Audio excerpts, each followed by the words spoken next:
everyone, welcome back to the channel. Today we're unboxing a small but mighty NAS, the LinkStation N2 by Link Plus. This thing is compact, as you can see, and yeah, very hefty. It's packed with a lot of features and could be a game changer for home servers and media enthusiasts alike. So let's go ahead and dive in and unbox this thing and see if this deserves a spot into your home server, home lab, or even office setup. Let's go.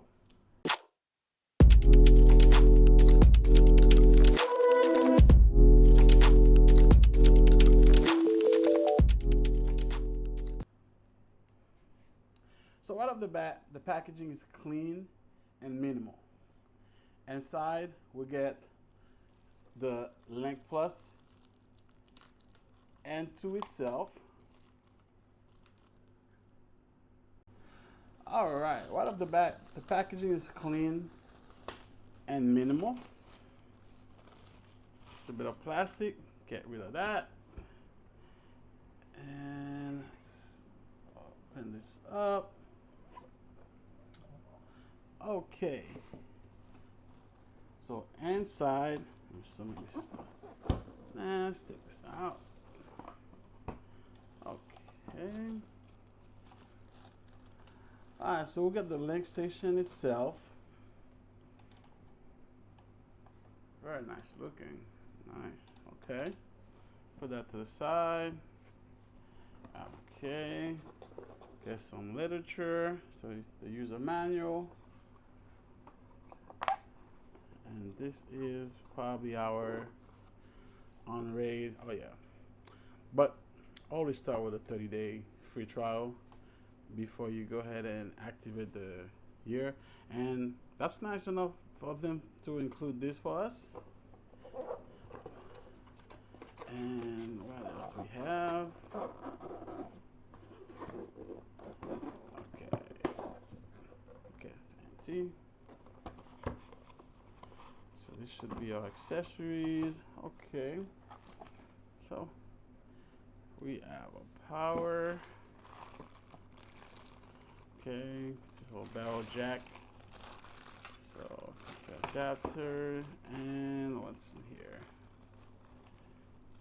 Should have some screws and a screwdriver. Okay, it's nothing else. Nothing else in the box. Yeah. All right, put these to the side. Okay. All right, let's take a look at the chassis itself. Okay. All right, so we have a kind of a matte black and silver finish. And so on the front, okay, you have a USB-C, and there's a LED light strip on the bottom there. And then you have your SATA 2.5-inch caddies. Actually, let me see. Let me show them. Okay, pretty decent build quality. All right. So in the back, all right. So we got 3.5mm audio port. So we have HDMI 2.1, so we can do 4K 60 FPS. You have a USB 3.2, two USB 2.0, and this is a reset, clean reset pinhole right here, and this is the one right here. This is a 10 gigabit RJ45 port. That is awesome. And a small chassis like this to have a dedicated 10 gig LAN port, it's amazing. And then of course you have your 12 volt DC port, a good old school barrel jack. So on the bottom you have your 2 compartment for your NVMe SSD. You got your thermal pad and some ventilation. Very nice. Thermal pad as well. And these supposed to be, oh yeah, supposed to be toolless. So this is what I wanted to try. Let's see if, because I refuse to remove the heat sinks on those. Let's see if they will be able to fit. Yeah, I already see it's not gonna happen. It is not going to clear. Yeah. Yeah, I don't need to even try it further. So even going. Okay, let's see.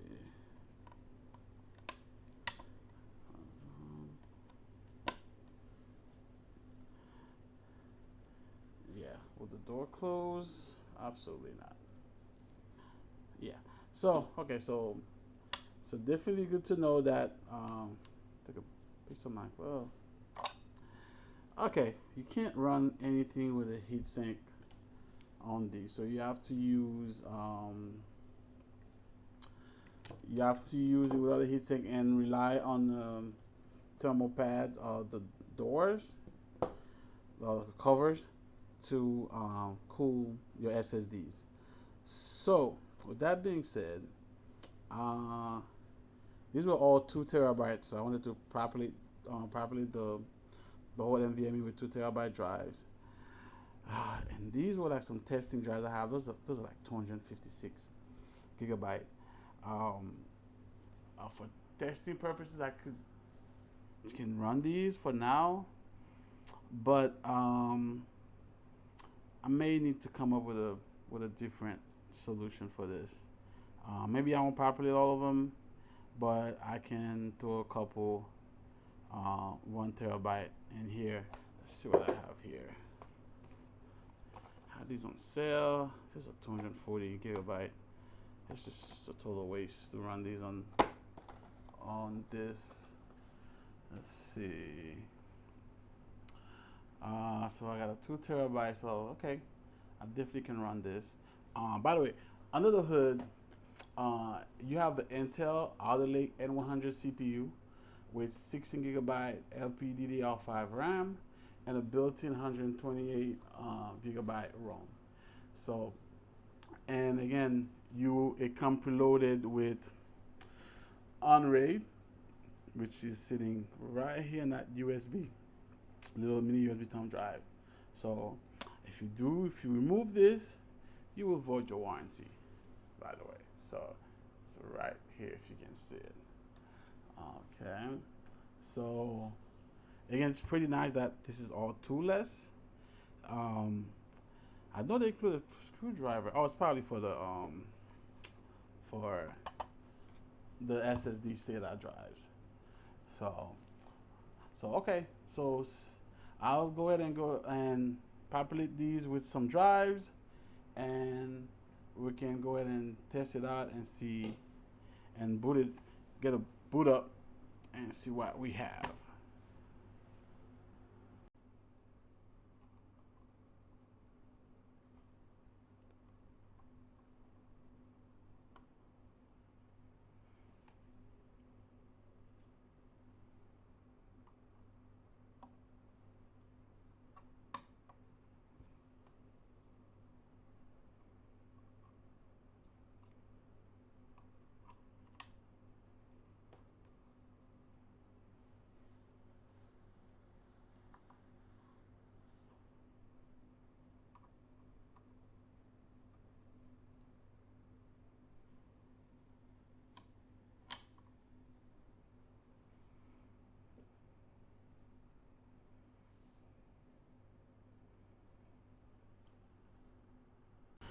Okay, like I said before, they included the nice screwdriver, a Phillips head screwdriver, and you have a total of, let's see, I think 12 screws.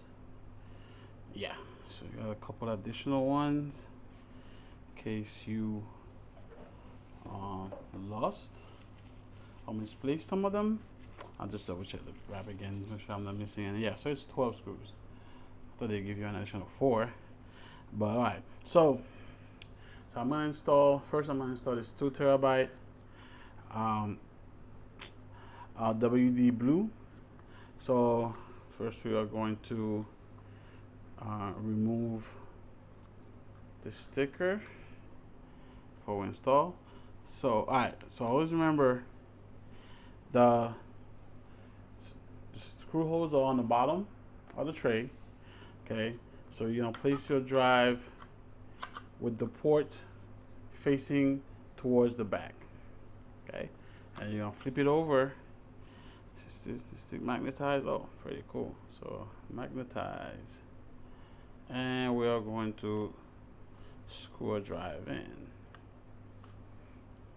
All right, so you're gonna repeat the process for your 2 SATA SSD, and then put them right into your NAS, and we are going and boot it up. So as you can see, just repeat the same process for you, or you can start with just one SSD SATA. You don't have to. Remember, ladies and gentlemen, you do not have to populate all the bays of your NAS from the get-go. All right, it's usually good. You can leave some room to grow. So if you have the drives, then it's fine, but it's not a requirement to populate all the drive. But depending on what type of RAID you want to run on some of these drives, then you do need to populate them. So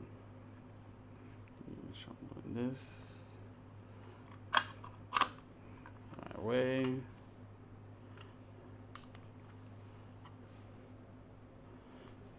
Perfect.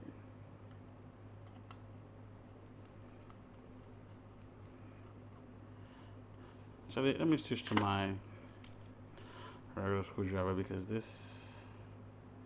Oh, no magnetar. Yeah, I had this screwdriver. I had this thing for so long. It just it got demagnetized, so I gotta go ahead and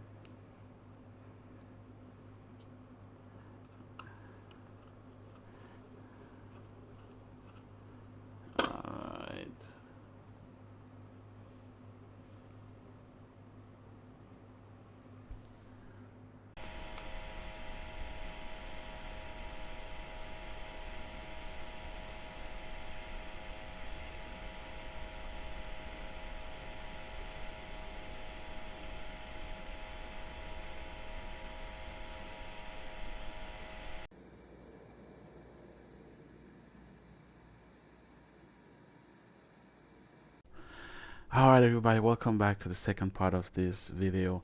I'm gonna keep this short and sweet. Unlike my last video I did on the Ugreen NAS, well, that was an in-depth review of the Ugo's software that Ugreen made for their NAS sync devices. But unlike this video, this is about Unraid. Unraid is very well known, right, for Homelab enthusiasts, also for a lot of businesses, because they it's a well-known operating system. As you can see, it says it's been around for 20 years, so it's seen its fair share of time. So, and I've used Unraid in the past. Once we're gonna go through the pros and cons of using Unraid, so don't worry about it. If you're not familiar with Unraid, I'm gonna give you a quick overview, and you're gonna see I'm also gonna launch it within the NAS so you can see what it look like, what you should expect. It's not as pretty as those big operating system you're gonna find from Synology, you're gonna find from Ugreen, right? So it is definitely based on a Linux, like most of them are. Unraid is based on a very old distro called Slackware. It's one of the oldest distro of the Linux operating systems out there, but it does offer a very stable and flexible environment for users. So if you want simplicity and elegance, so without a lot of bloat, this is the operating system to use. But like I said, it's very old. I don't know if it's even being updated anymore. But this is what Unraid is based on, if you should know. So quickly, as you can see down here, it talks about there's a new update came out yesterday actually. Um, that's available, so it's in beta. But I always say wait till you get a stable version and install it, because you don't want to install beta and then something goes wrong, and because now you're playing with your data, you'll be mad. And it's gonna have their fair warnings about it also, about you using that. So we're gonna quickly go down just the Unraid.net. This is the main page you go to, you, to get yourself familiarized with the operating system, what Unraid is about. They also have a manual you can go to, and you can look at the features and what Unraid offers. So what I suggest, I did mention that in the video, um, you get a 30-day trial, and you can extend it twice, so you can get 2 months free before you even use that card that's provided, that little 1 year that was provided for you. So you can play with it, get familiar with it, and again, if you do not like it, you can install your own operating system, and here you can run whatever you like.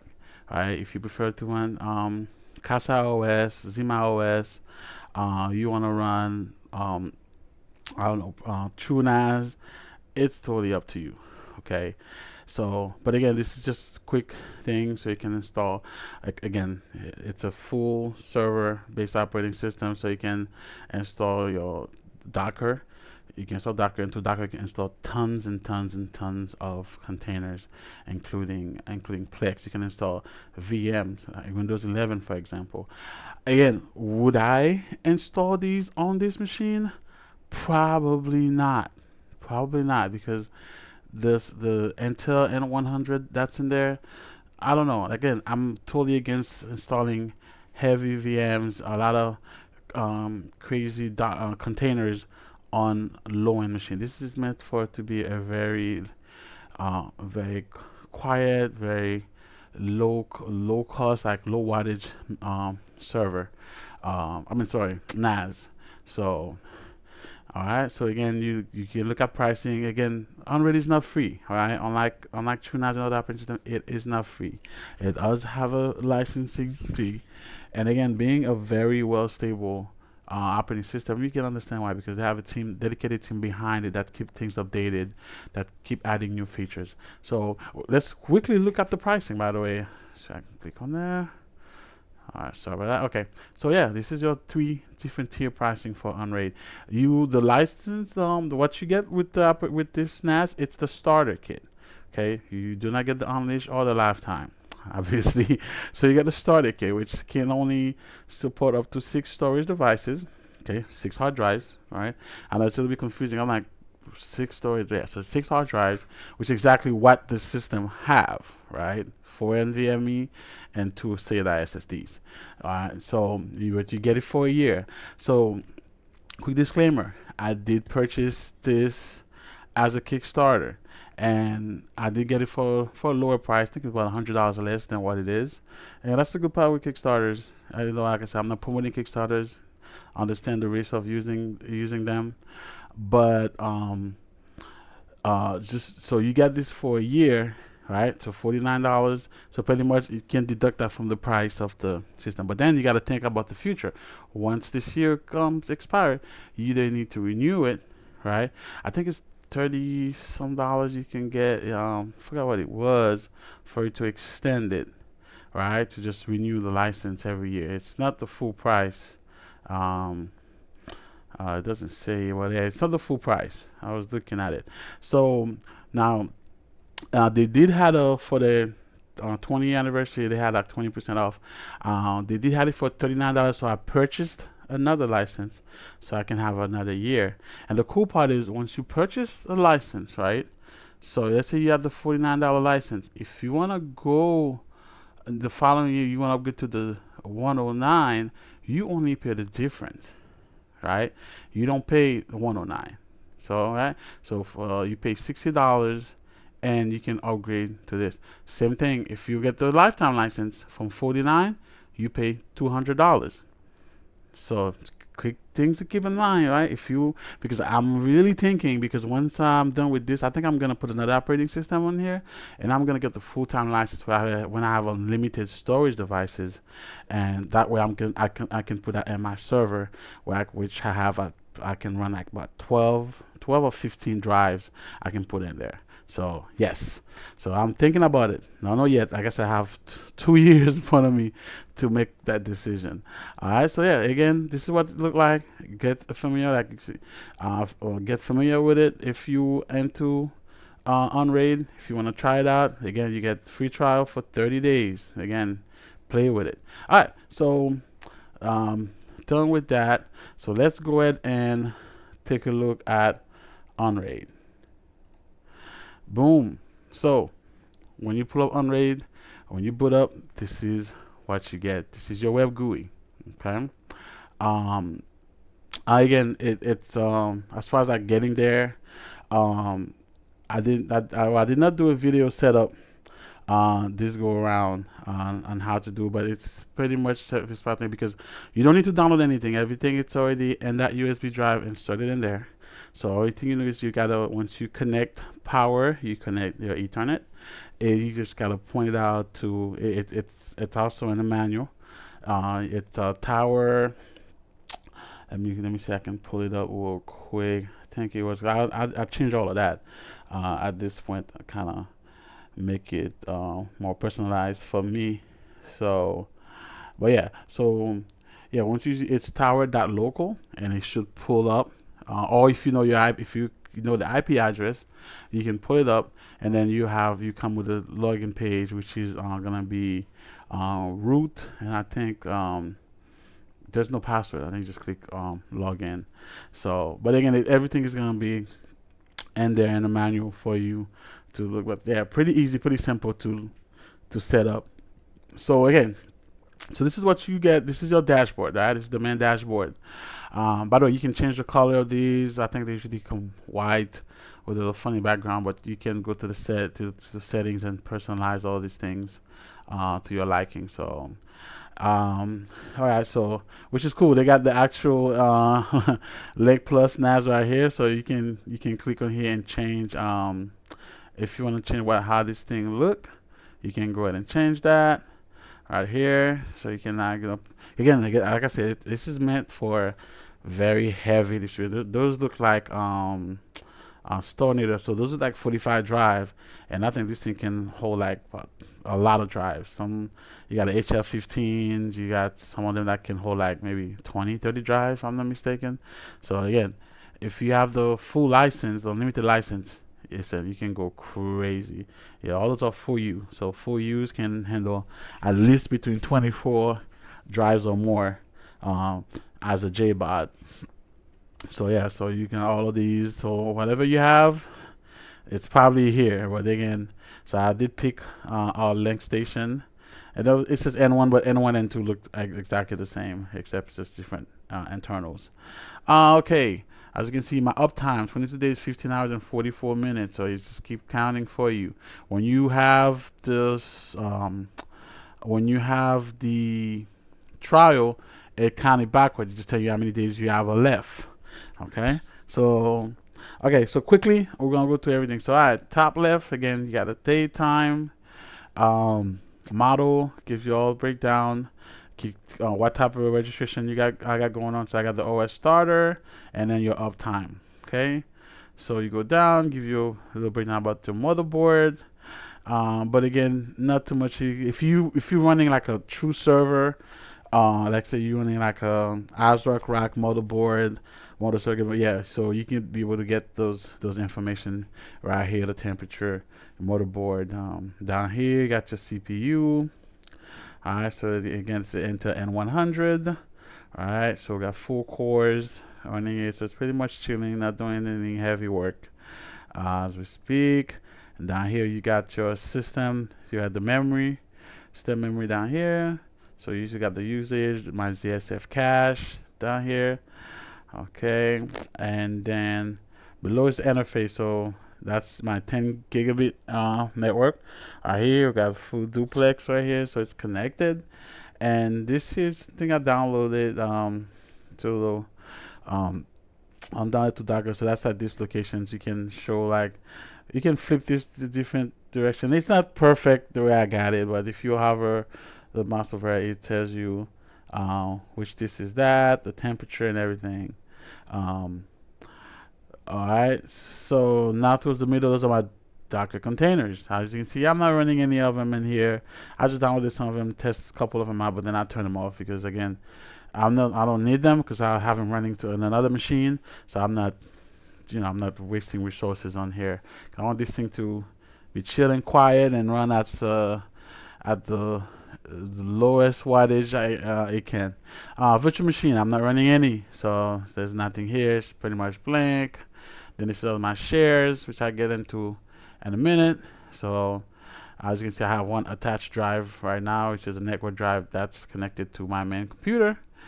That I can save things into, and also users, which is the admin here and the root. Right, the admin is what need to log in to get access to that attached drive. Alright, we got IPMI, so nothing down here. And then of course I am running tail scale.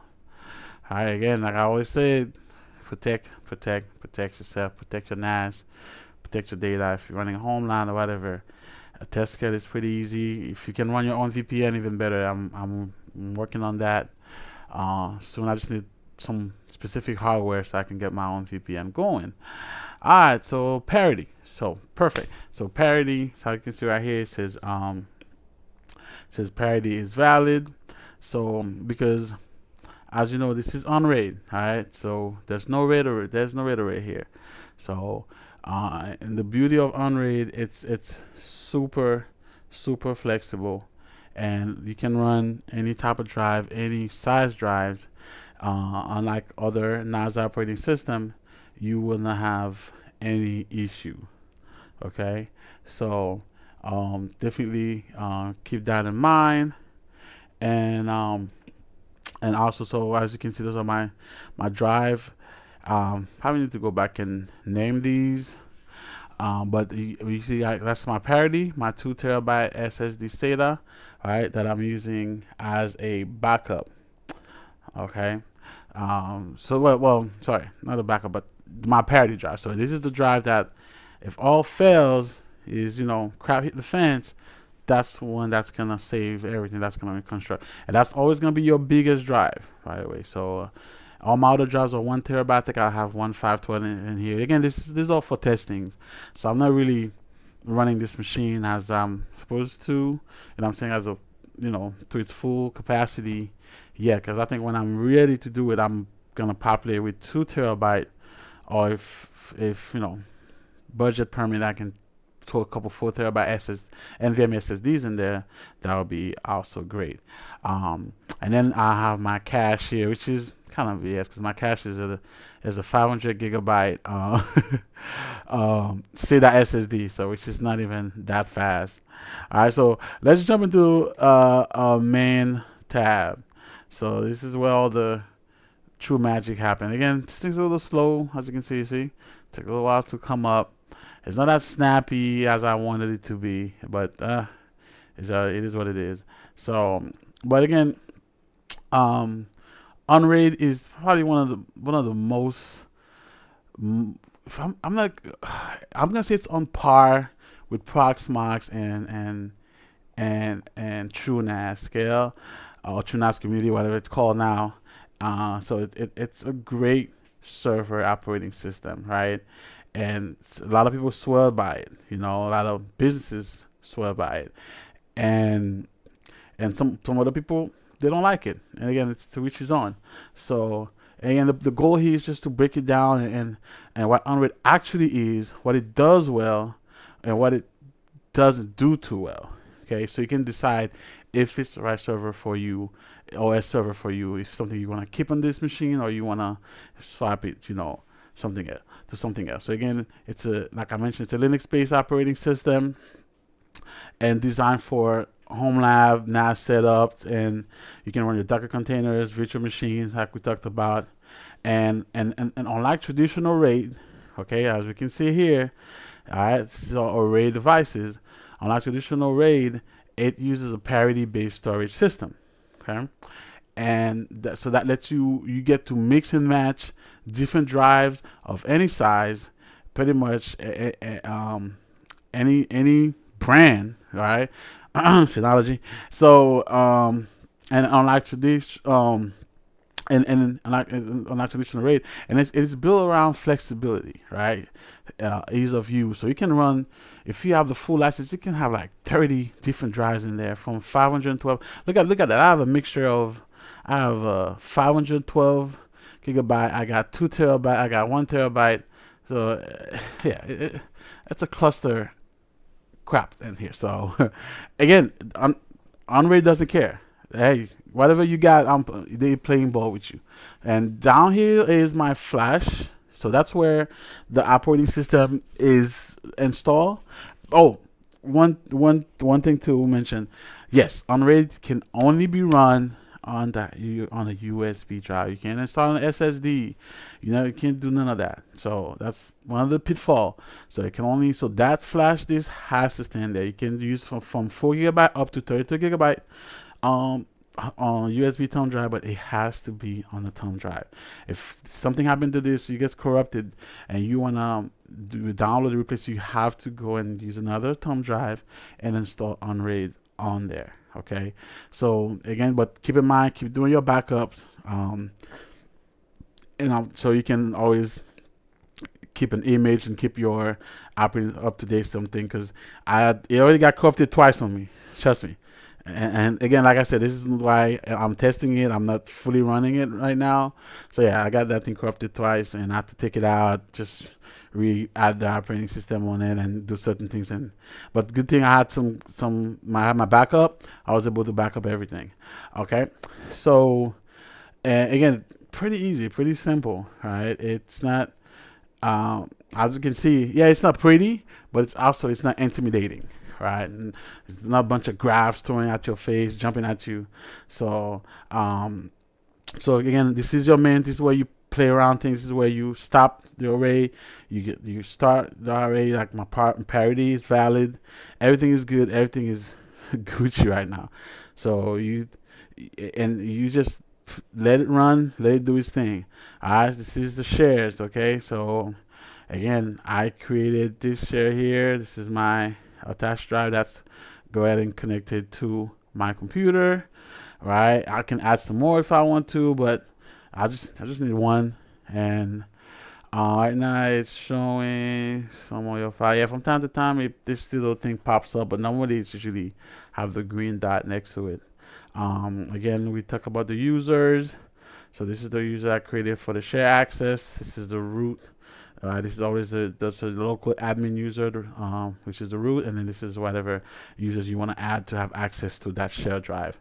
We'll go to settings. So settings, a lot here. So you got your CPU pinning, date and time, this setting, a lot. IPMI, everything's in here. If you want the quick access to anything, you go ahead and hit your favorite here. Okay. And then what else we got here? So UPS setting, VM manager, everything you pretty much want, it's here. All right, can't be that. You got your iSCSI right here, which I haven't set up yet.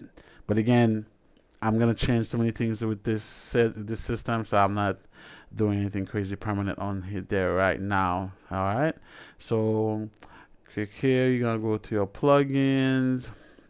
Right, this is the different plugins I've downloaded. One of them, so Unraid Connect, need an update. I'll work on that later. Okay, and then you go to Docker. Boom, this is all my Docker containers. You can see, and cool thing here, you can go ahead and keep things up to date right on here, which is very, very good.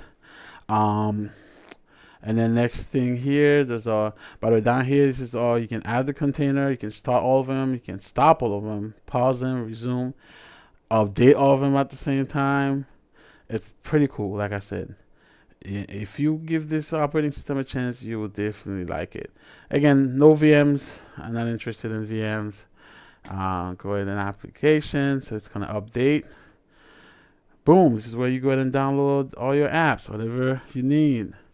You got Jellyfish. See everything I've already installed. If you install it, it has that little blue, kind of blue side ribbon right on top there, telling you it's already been installed. You can search for very specific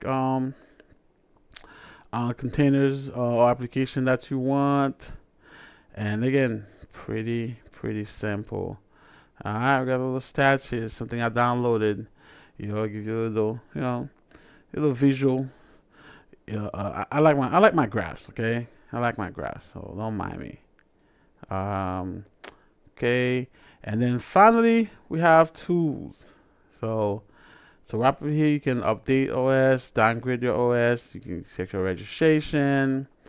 All right, this location, this part of it, this utilities. You get a system information. All right, change the language, and up here you get to diagnostics. Everything you ever need: system log, system driver, system devices, processes, archive notifications. So new config, everything is there for you.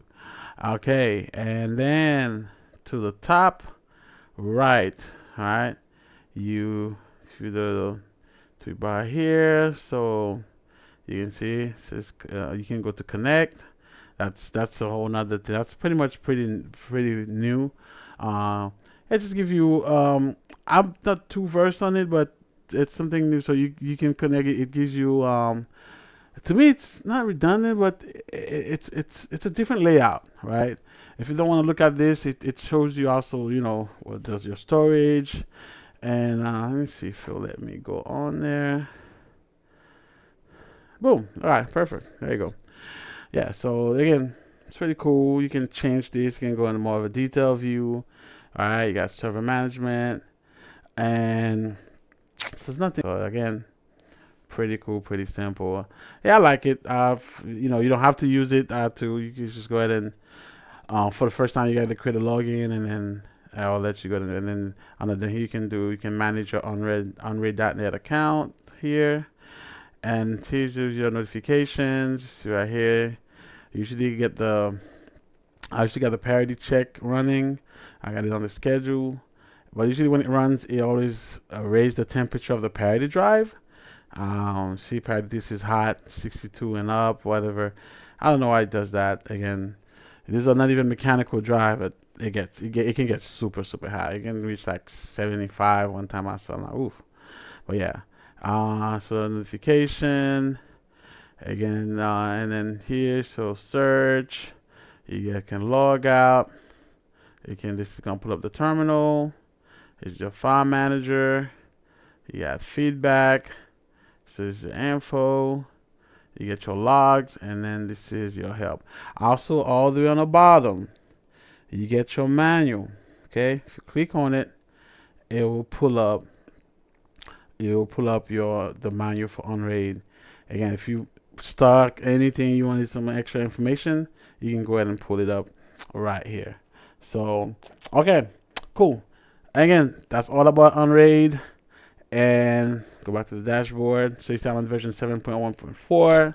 So pretty soon I'm gonna upgrade to the newest version. Okay. All right. So all right, pros and cons. All right, real quick. Pros. So again, like RAID arrays that usually require some matching drives, Unraid lets you to whatever drives you have, different sizes, brand, ages, and as you grow your array over time, you can change them, swap them out. You can make them uniform over time. It's not a requirement. Okay, so it's up to you. So, well, so you may ask yourself, okay, if I don't have RAID, what's my protection? Okay, so it's a parity protection. So you can do 1 or 2 parity drive. Okay, for data protection. That means if a single drive fails, your data is still safe. Okay, and it's a lot easier to recover compared to traditional RAID. Okay, again, this is very limited, so I'm using one parity. But once I get the full license, I'm running more beefier on a more beefier system. I'm gonna use a 2 parity drive for additional protection. Other pros, you got Docker and virtualization. It's a given. This is a server operating system. So yes, and it's the biggest strength of Unraid. So it's the integration, really great integration with Docker, all right, and various KVM virtual machine. Okay, so you can run whatever. You can run game servers. You can run Windows 11. You can run Plex, Jellyfin, Nextcloud, right? All in the same little enclosure.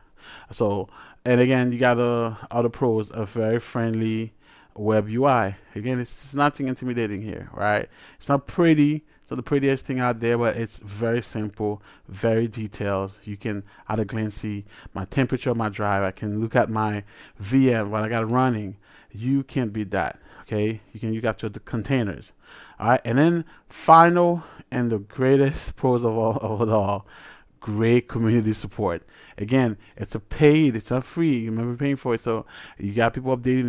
You got a great support if you need help with anything, troubleshooting, learning. If you're stuck, someone's probably already solved that problem, and you can go to the forum. You can go to Unraid website. They got a support and forum that you can go and ask questions, and someone is always there to help you out. Now let's get to the cons. Okay, nothing is perfect, ladies and gentlemen. Nothing is perfect, even Unraid. Okay, it's not free. All right, elephant in the room. You gotta pay for it. I understand that it's not crazy expensive, and if you like it, I feel like $250 for a lifetime license and something that's not gonna give up, because you got people that actually constantly revising this software, updating it, giving you the best stable version of this software. That's a given, man. I'm telling you. Yeah, I understand you can get free operating system, but these free operating system that they open source, yeah, they're getting updates and whatever. But what if one day they whoever say, hey, I don't want to do this no more?